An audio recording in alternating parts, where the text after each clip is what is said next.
आप देख रहे हैं डार्क फाइल्स।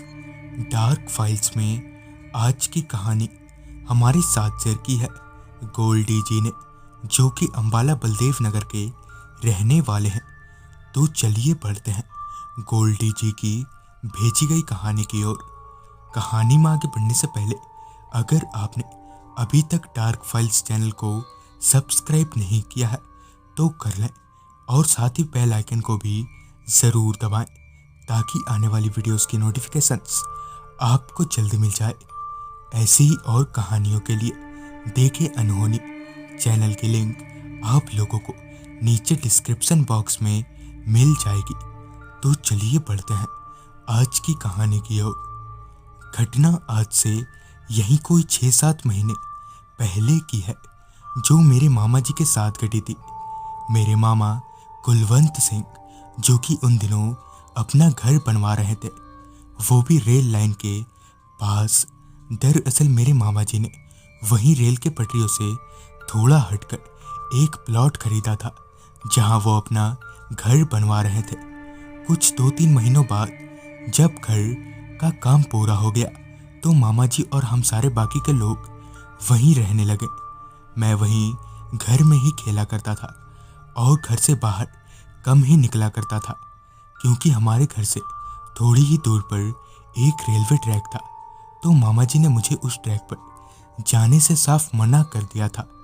हालांकि उस वक्त तक लॉकडाउन लग चुका था, जिस वजह से ट्रेन्स नहीं चल रही थी, मगर फिर भी उन रेल की पटरियों पर गुड्स ट्रेन यानी मालगाड़ी का आना जाना लगा रहता था, जिस वजह से मैं उन पटरियों के पास नहीं जाता था।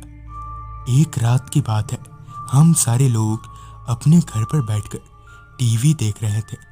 थोड़ी ही देर में डिनर का वक्त हो गया तो हम सारे खाना पीना करके सोने की तैयारी में लग गए। बिस्तर पर लेटने के बाद मेरी आंख कब लग गई पता ही नहीं लगा, मगर मामा जी को नींद नहीं आ रही थी, जिस वजह से वो अब तक जाग रहे थे। गर्मियों का मौसम होने की वजह से उन्हें घर में बेचैनी होने लगी थी। घर पर थोड़ी देर टहलने के बाद भी जब उनकी बेचैनी दूर नहीं हुई तो वो घर से बाहर आए, ये सोचकर कि शायद घर के बाहर खुली हवा में उन्हें थोड़ा अच्छा लगेगा। घर के बाहर सिवाय मामा जी के और कोई इंसान नहीं दिख रहा था। घर के बाहर की खामोशी इस कदर थी कि मामा जी को अपने सांसों की आवाज़ भी साफ साफ सुनाई दे रही थी। बाहर ठंडी हवा में टहलकर मामा जी को काफ़ी अच्छा महसूस हो रहा था। इसी बीच मामा जी ने अपनी नज़र रेल की पटरियों की तरफ घुमाई तो वहाँ मामा जी को ऐसा लगा कि मानो कोई इंसान खड़ा हो, मगर अंधेरा होने की वजह से साफ साफ कुछ पता नहीं चल पा रहा था कि आखिर वहाँ कौन है। लिहाजन मामा जी उन पटरियों की तरफ थोड़ा आगे बढ़े। थोड़ा आगे बढ़ते ही उन्हें फुसफुसाने की आवाज़ आने लगी। उस फुसफुसाने की आवाज़ को ध्यान से सुनने पर मालूम पड़ रहा था कि वहाँ पटरी पर 2 लोग हैं। उन दोनों लोगों को इतनी रात गए यहाँ पटरी पर इस तरह देख मामा जी को लगा कि कहीं ये दोनों कोई गलत इरादे से तो नहीं आए हैं, जिस वजह से मामा जी उन दोनों आदमियों की तरफ बढ़ने लगे। उन दोनों आदमियों के पास पहुंचते ही मामा जी ने अपनी नज़रें ऊपर उठाई तो वहां अब कोई नहीं था। उस जगह पर किसी को ना पाकर मामा जी थोड़े चौंक से गए, क्योंकि थोड़ी देर पहले तक तो वो दोनों यहीं पर थे। उन लोगों को ढूंढने के लिए मामा जी ने अपनी नज़रें चारों ओर घुमा ही रहे थे कि तभी वापस से उन्हें वो दोनों आदमी वहीं उनसे थोड़ी दूरी पर खड़े दिखे।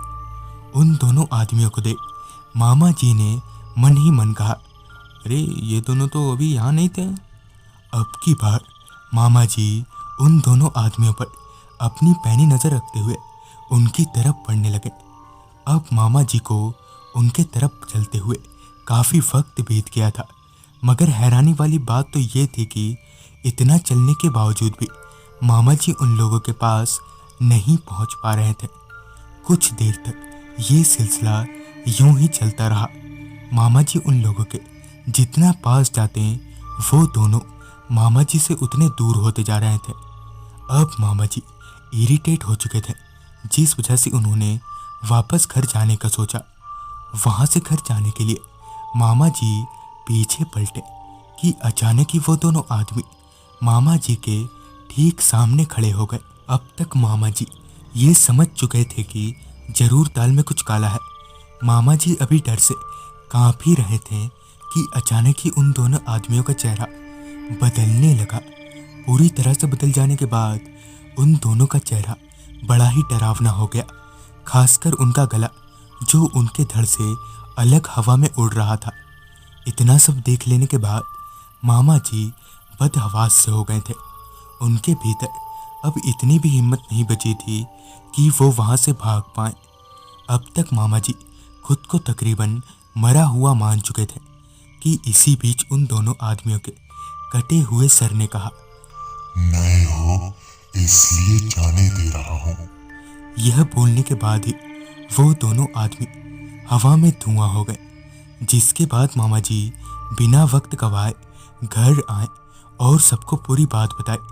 पूरी आप बीती सुनने के बाद घर पर भी सब लोग बहुत डर गए। अगले दिन सुबह हमें बगल के 2-4 घरों से पता चला कि यहाँ बहुत से लोगों ने ट्रेन के चपेट में आकर अपनी जान गंवाई है, जिस वजह से यहाँ आए दिन ऐसा होता रहता है। और साथ ही उन्होंने हमें रात के वक्त रेलवे ट्रैक पर ना जाने की हिदायत दी, जिसके बाद घर वालों ने उन्हें मंदिर से लाकर एक धागा बांध दिया और अब मामा जी ठीक हैं। तो दोस्तों, ये थी गोल्डी जी की भेजी गई कहानी। अगर आपके पास भी ऐसी कोई कहानियाँ हैं तो हमारे साथ ज़रूर शेयर करें और अनहोनी चैनल को ज़रूर सब्सक्राइब करें।